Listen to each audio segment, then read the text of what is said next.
So some of you who are new to the GTU may wonder, what is the Distinguished Faculty Lecture? Well, it's always a highlight in the GTU consortial calendar. This lecture gives us the chance to honor a member of the GTU faculty whose scholarship exemplifies the kind of faith-filled wisdom that we value and hope to nourish here for the sake of our communities and the wider society. Nominations for Distinguished Faculty Lecturer come from the faculties of the member schools and the rostered faculty of the GTU, who are invited to nominate one person from any GTU school except their own. The Council of Deans then reviews the nominations and makes the final selection. What this means is that the consortial faculty is choosing one person each year whose scholarship they respect enough to set forth as representative of the highest standards of this ecumenical and interreligious community of scholars. This year, that person is Dr. Valerie Miles Tribble.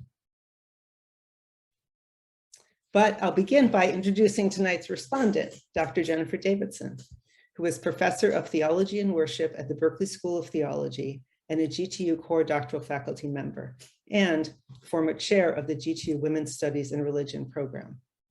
She has written and spoken extensively on pedagogy, prayer, and lived spirituality writ large.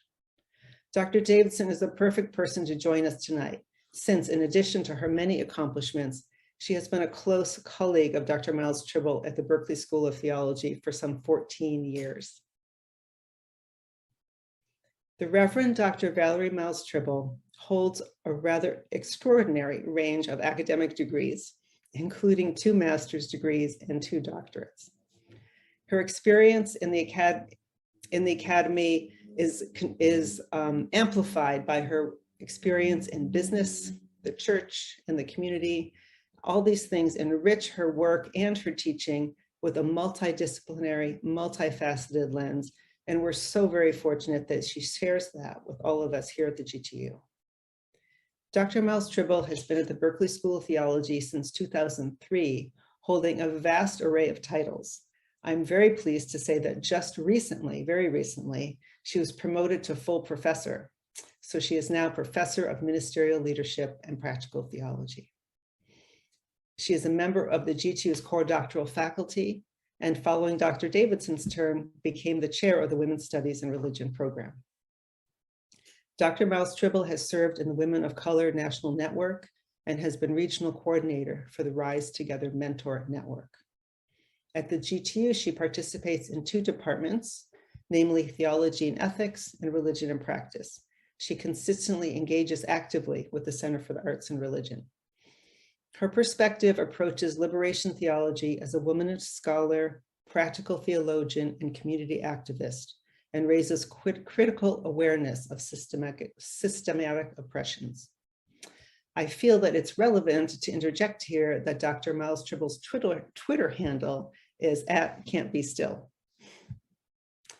Last year, Tamisha Tyler, who is executive director of the nonprofit arts and religion organization ARC, and a PhD candidate at Fuller Seminary, interviewed Dr. Miles Tribble. And I keep thinking about one comment in particular. Question from Tamisha Tyler. How do you connect spirituality and religion in your work? Response from Dr. Miles Tribble. Mine is a womanist belief in a living God of transcendent freedom and justice as a theoethical guide for my academic and public witness roles. My ancestral spiritual connection is manifest when I use my spiritual gifts of discernment and encouragement to mentor others toward the pursuit of their dreams. How many of us, in one way or another, have been mentored by Dr. V, as she is so affectionately and respectfully known to her students? No introduction will be complete without mentioning Change Agent Church in Black Lives Matter Times, Urgency for Action. Dr. Miles Tribble Tour de Force was published in late May 2020, just in time for the events of that pandemic summer that brought our country's systemic racism into full and brutal focus. She brings our attention to the central problem of the responsibility and role of the church in social change, accountability, and as the title says, action. The Black church, but also the church writ large, including all established religious institutions in general, Of course, Dr. Miles Tribble didn't pen this volume overnight. Rather, it is the product of some 4 years of prior work. This simply emphasizes the role of Dr. Miles Tribble as a deeply thoughtful leader and a critical voice for our time. I'm pleased to announce that Change Agent Church was just named this year's honorable mention winner of the GTU's prestigious Borsch Rast Book Prize.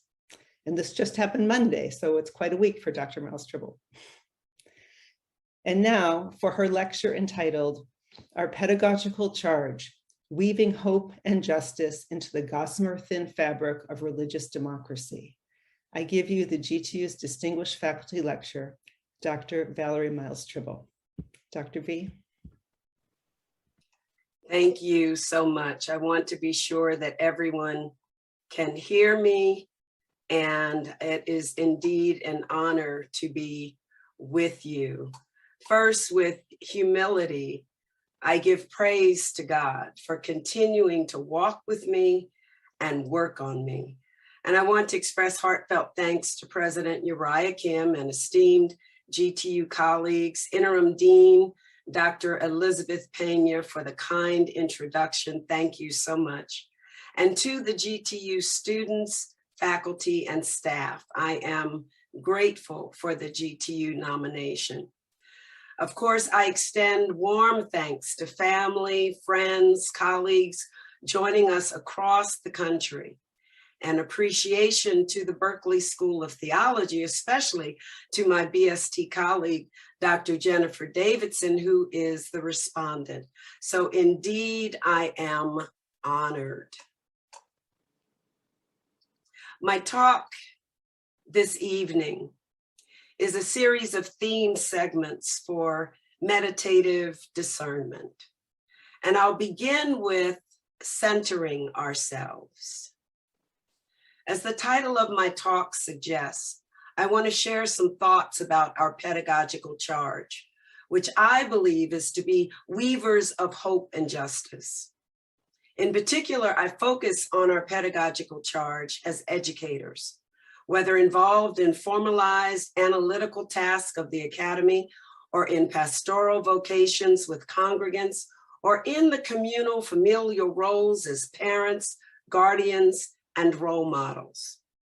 I contend that we educate and learn in many ways, yet teaching and learning approaches to foster hope and justice in our disciplines is a communal pursuit of transcendent purpose. Across the discipline of womanist theological scholarship, women of African heritage are inspired by the charge to do the work our souls must have, paying homage to the late womanist ethicist, Reverend Dr. Katie Geneva Cannon. Ideally, our pedagogical charge moves us to engage and encourage others to discover their passion with discerning awareness of the extraordinary soul work that must be nurtured in the theological pedagogy of interdisciplinary and interreligious studies. In some sense, but might not fully grasp the depth of responsibility to create safe spaces or pathways for the experiential wrestling of scholar activists and future generations as they question the disparities of injustice. Now, I admit that I speak tonight from a very personal place, rather than an objectively academic lecture. This is a very personal sharing because my heart grieves that our nation, perhaps the wealthiest in the world, seems to teeter on the precipice of chaos, threatened by fascist ideologies of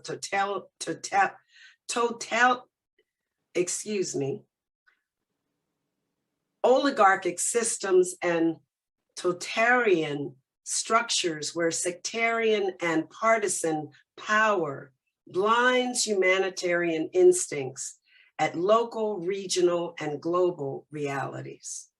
Like you, I'm concerned about the welfare of the human family with its tragedies of selective memory about the racialized biases that continue to influence our relational behavior and seemingly thwart the dream of harmony.